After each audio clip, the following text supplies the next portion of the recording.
Welcome to Influential Entrepreneurs, bringing you interviews with elite business leaders and experts, sharing tips and strategies for elevating your business to the next level. Here's your host, Mike Saunders. Well, hello and welcome to this episode of Influential Entrepreneurs. This is Mike Saunders, the Authority Positioning Coach. Today, we're privileged to have with us Waldo Waldman, who's the author of the New York Times bestseller and Wall Street Journal bestseller, Never Fly Solo. Waldo, welcome to the program. Great to be here. Thank you. Hey, so taking a look through your bio and looking at your powerful past, it's really neat to see how so many people that come through a military background are using that as a platform for moving into the corporate world. And I want to just touch on that, and I want to start off with a quick question, because I know with your work with nonprofits that are veteran-based, that you probably see this a whole lot. A large percentage of people that come through the military will make decisions that take them on a completely different path than you have chosen, and they kind of become victims of specific negative things that may or may not have happened to them. So I want to really touch on that, but give us a little bit of a intro on what led you from your military background into your executive coaching career, speaking career. Yeah, thank you. So it's a great insight, because when I decided to leave the military, I went to the Air Force Academy. I spent 11 years active duty, combat, the whole 9 yards as a fighter pilot. I went to business school. I said, if I want to go into the business world, what do I need to do to prepare myself to understand that terrain?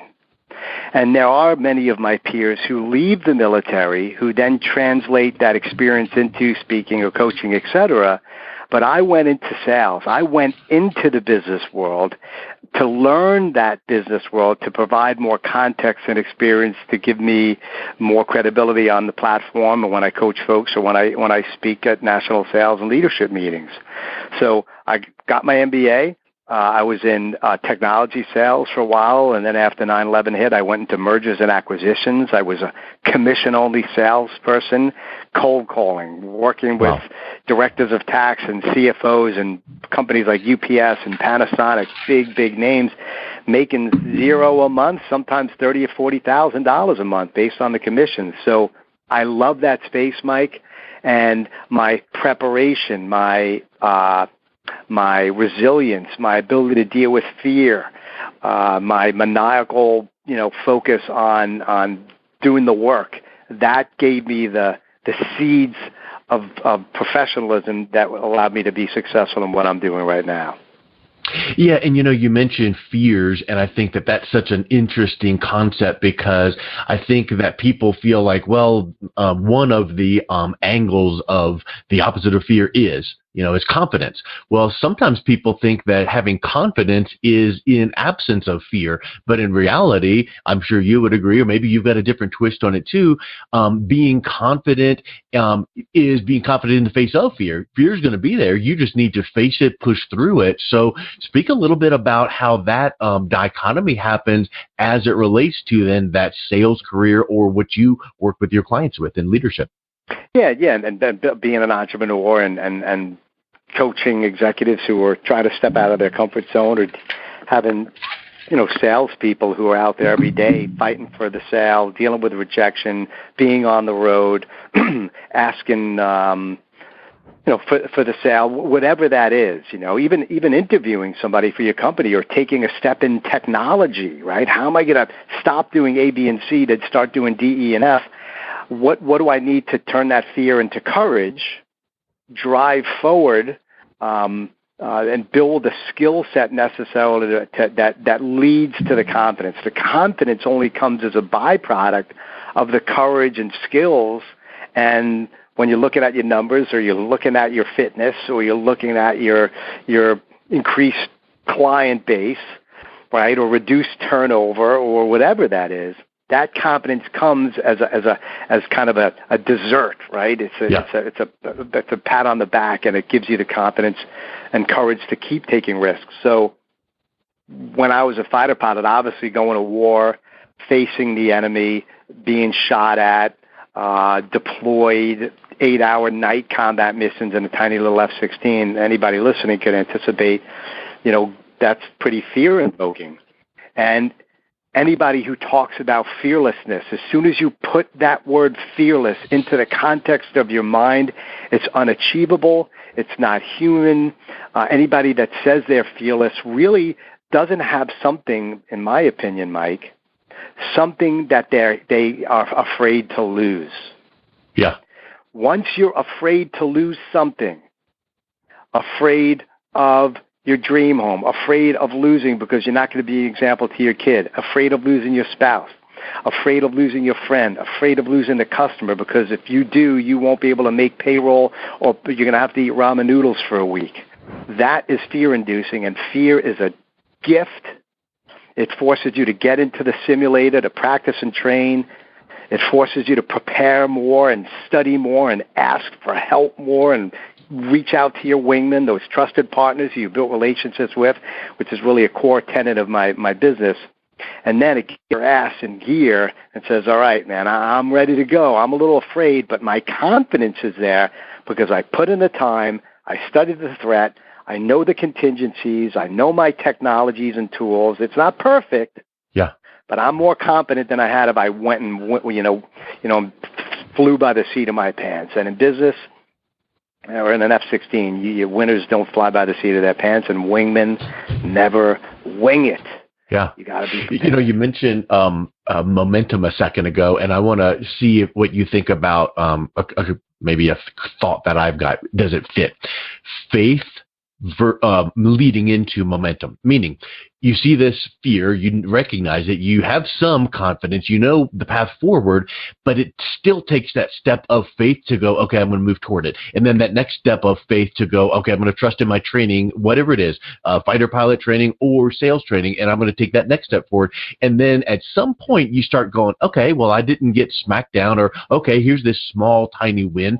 That starts giving that momentum of confidence. And then now it becomes more confident or more powerful.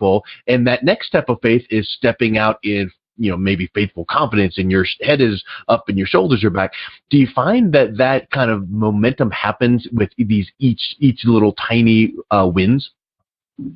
Yeah, 100%. And it's extremely important. I was an instructor pilot before I flew fighters. When I was in sales, I made small little wins before I went for the big dogs, even in speaking. Right, I did local associations, regional meetings. I spoke for free. I built the confidence to allow me to speak in front of American Express or the Denver Broncos football teams and get the big bucks. So there's a lot to be said, Mike, about shooting for the stars. Right, you might end up to the moon. However, I think it's important to say what is a reasonable, high but achievable goal that you can achieve. Something that you can get that'll give you the confidence to those small little wins, the base hits, the singles, right? The incremental steps. And I think any successful business person, you included, I'm sure, because you've been doing this for a while and you've earned your wings, says, okay, what is a rational, logical step I need to take, a small win? Who's that next layer or the level above me, in my chain of command, so to speak, in my network? I've had some folks, asking for me to introduce them to Brian Tracy or Tony Robbins, who I have connections with, to certain degrees of separation. You don't need to, if you're just starting out, just try to find that local wingman or wingmam, that next level up or two, ask them for help. Yeah. Take them out to lunch. Respectfully build that relationship. Don't shoot for the celebrity, quote-unquote, folks or the higher-end people who you're trying to network with, because you've got to build your way up. And it takes patience. It takes relationships. And it takes insight and skill to do that. You just can't, go for those big wins until you've earned your way. And that's an excellent way of, just demonstrating momentum, in my opinion. It'll build it up. Agreed. Yeah. Hey, so you mentioned it a couple times, the wingman philosophy. Bring us up to speed on what that is, because I know that is now really integral to what you teach and train on. So I often say we think we're flying on our own, but we all have wingmen, right? We're in the cockpit of our jet. I'm sitting at an office desk here, and I've got some employees, an office next door, and then my independent contractors. But today, hey, I may be flying by myself, but I'm not flying solo. And if you think of your business, the folks listening to this, you're strapped into your jet, you're maybe on the road, you're building your business, you're building an innovative brand, trying to differentiate yourself. You can't always see in the cockpit of your business and life the most vulnerable position there is, which is behind you.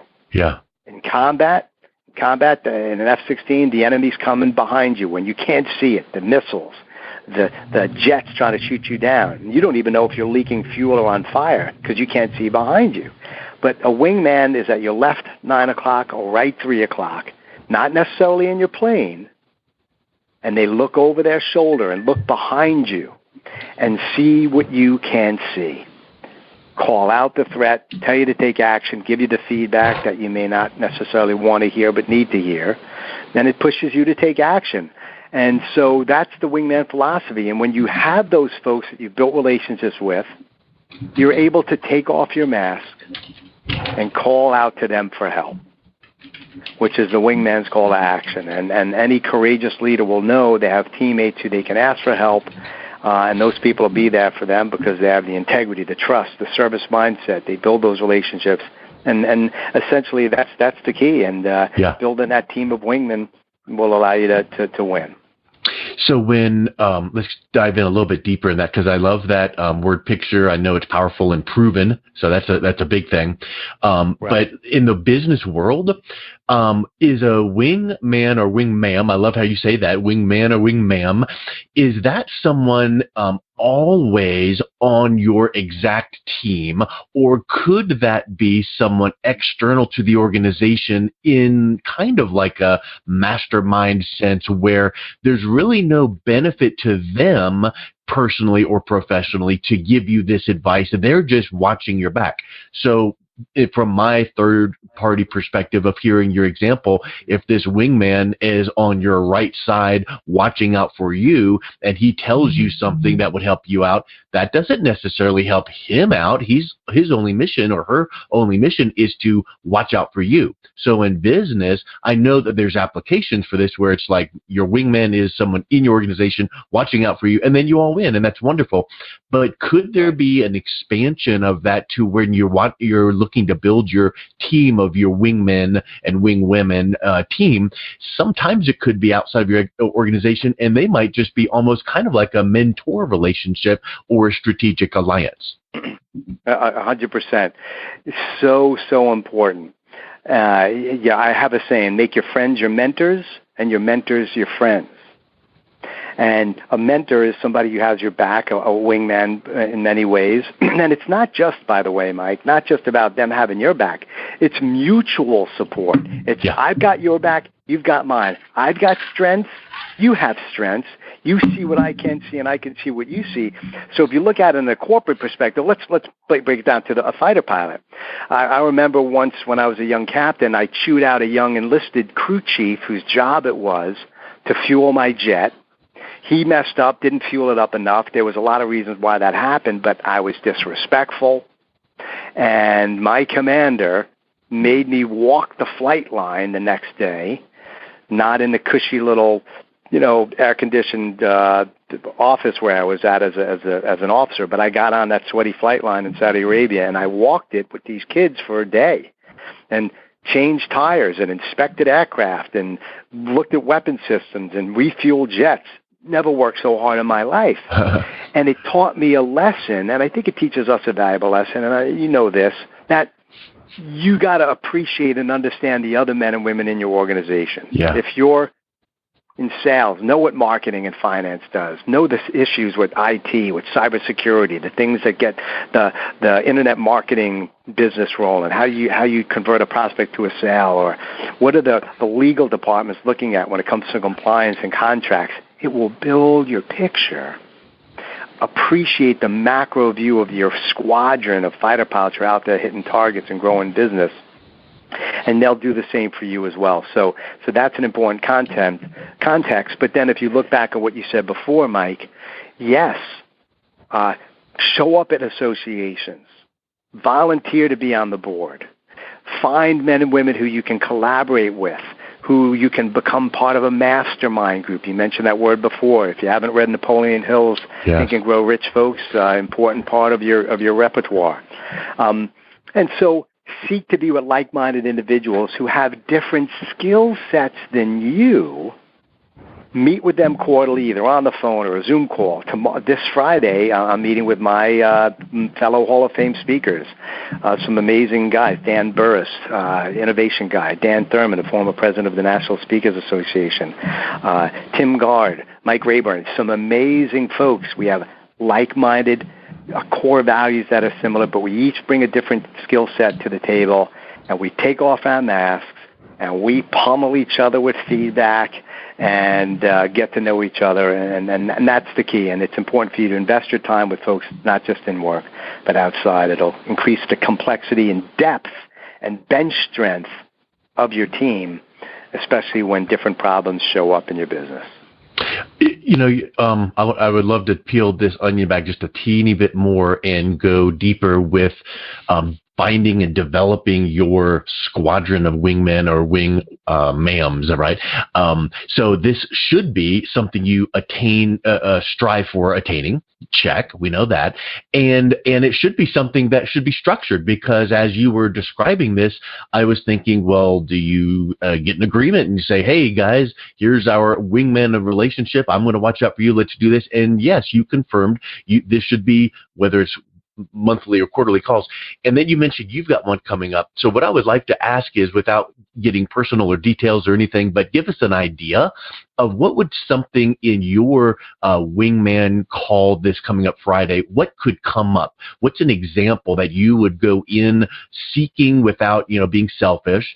And what is something you would go into that call looking to contribute to the rest of your team, again, without giving specific details, but to give someone an idea of when we have this kind of mastermind call meeting or in person or not, what are some of the things they should be watching out to give and contribute? So we're actually meeting in person. We meet 2 or 3 times a year in person. Sometimes we do the calls, but we're going to get together. We're going to break some bread, get to know each other's lives a little bit more. For example, one person in the room, in the group, is I'll just leave it at going through a serious relationship challenge right now. And all of us are in different stages of relationship. I've been married 9 years. I got an 8-year-old at home. I've got married pretty late. Others are recently married. I think I've got a little kid. Some of them in the group don't have kids. Yeah. So we're going to give each other some advice, and we have given each other advice and encouragement often with regard to that. Another person, his business is down. His business is down tremendously, and he's trying to shake things up. He gave us his new marketing video, his sizzle reel. And we beat the living heck out of it, Mike. We chewed it up and spit it out. It was not his best. We gave him great advice. He was courageous to listen to it, because it takes courage also to have folks brutally honest with you. And he changed it up, and now it's just absolutely awesome. And now when you get together, you might be able to now say, excellent work. Congratulations. Thank you for listening. Right. Here's now some ideas that, here's what you can do with it from here. What if and how would it look if you took it over to, and the thing that you were mentioning with the marriages, I would suspect that none of you are certified marriage experts, counselors. I'm sure that is not the case, but I bet you that something will come up in that meeting that is going to be a writer-downer gem, only because you come at it from your personal perspective. And like you said, married 9 years, that's a period of time. That's longer than 9 months, but it's not 39 years. But I'll bet you have some insight just from your life experience that you could contribute. So I don't feel like it needs to be, the big name gurus of whatever category you're looking at, but it's coming from that position of empathy and caring, because you guys care about each other. So I really like, those are some really, really good examples. And you hit something, caring and connection, that empathy is important, but you have to be able to be brutally honest with each other. Yeah. You have to be able to tell step on some toes. To hear and not. bruise egos. Yeah. And this is such an important context when it comes to winning. I've got a friend, a fellow speaker, and he does not do well at getting feedback. And it hurts him, Mike. It hurts him. He's not coachable in certain ways, and he's often not approachable. So two things: be approachable, be coachable, be an empty vessel, be willing to be wrong. The feedback that you get, by the way, for folks listening, isn't always going to be the right feedback or the best feedback or the correct feedback. So you've got to filter it through your own paradigm of life, your own values. Your coaches aren't always going to be right. But if you're really open to that feedback in your business, in your life, if you're willing to have the hair stand up on the back of your neck and the blood drain from your face when you're humbled and you're like, oh my God, this guy's calling me out. He's absolutely right. I'm a butthead. I haven't reached out. I haven't, for referring each other business. Maybe somebody's like not helping each other out referring business. Maybe there are some loafers in the group who are just takers and they're taking advice, but they're not giving it, right? I mean, you need that chemistry within your wingman, within your team, and it's extremely important. Not everybody in your life should be your wingman or qualified to be your wingman, because if they're not kicking you in the butt and then hugging you afterwards, bruising your ego because they love you and care about your growth, then they're not somebody that you should be spending time with and nurturing that wingman relationship with. As you were describing that, a funny thought came to mind. I'm sure this is, off the wall and would not be applied, but it's I could envision you guys walking into this room later in the week and having this cardboard box outside or one of the sections of the room that says ego, and another box that says cell phones. And the leader makes the announcement, says, okay, guys, we want undivided attention. Put your cell phones in this box, and also at this box here, leave your ego at the door, because we need to come in and we need to serve each other. So I think that's a really, really big point that you brought up. 100%. It's so true. Hey, let's wrap up with this. You say and teach that people grow the most when confronting their fears. So let's speak to that a little bit, and then that'll kind of wrap us up with this whole mindset of facing your fears in confidence and growing from that. So part of my growth as a fighter pilot, as a business person, but most importantly as a human being, as a father, as a friend, as a mentor, etc., was the fact that 3 years into my active duty flying career, I almost died in a scuba diving accident. And long story short, I developed massive claustrophobia. Probably not the best thing for a pilot to have, right? Yeah. And so when I strapped into the plane to fly, there were times when I'd have these panic attacks. Sometimes they'd last a minute, and I eventually broke through them, and it lasted 10 seconds, and I eventually weaned myself out of it. Now, I'm still claustrophobic. Certain things trigger it. I've got to be healthy, have my sleep, be confident, prepared for whatever initiative I'm going to do, But this fear of claustrophobia, this fear of having a panic attack was present around 8 of my 11-year active duty flying career. Almost 3,000 hours of jet hours I had to deal with this.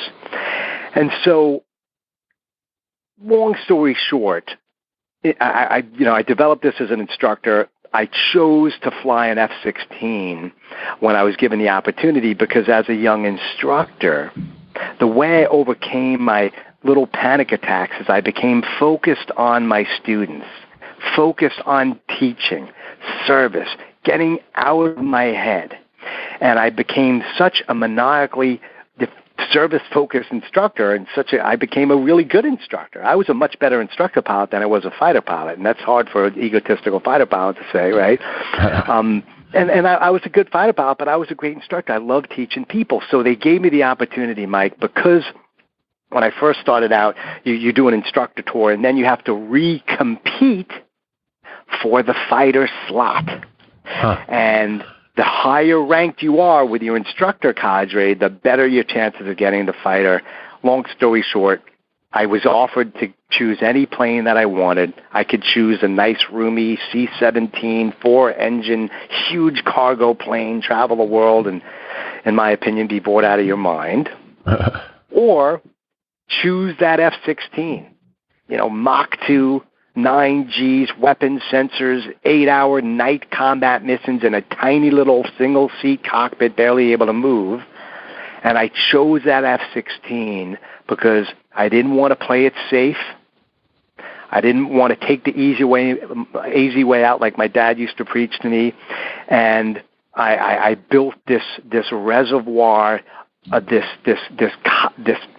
chalice of courage that taught me about resilience and taught me about humility.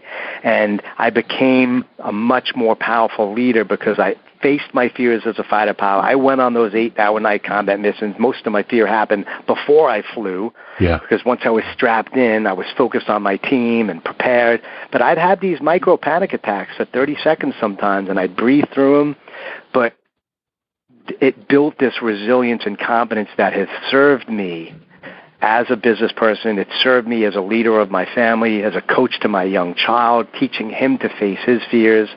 And the bottom line is when you're in business or having a challenge in your life, on the opposite side of that fear is where growth is. And if you're a growth-minded individual out there seeking to grind it out and grow, choose the road less traveled. Choose your F-16, however that looks. Face your fears, because on the opposite side of that is where growth is. It's where excitement is, and to be the example to others as well, because you went through that firestorm, you went into that crucible and came out on the other side. It'll give you that much more confidence and courage to teach others and make you a much more credible leader on your journey in this thing called life and business that we all fly in.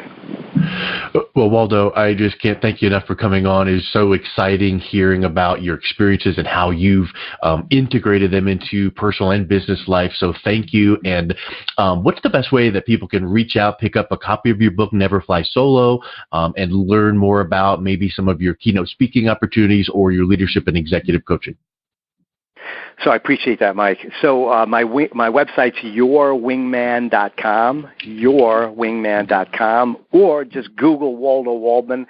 I'll show up. There's tons of videos out there. You can learn a little bit about me, and the same thing on social media, Waldo Waldman.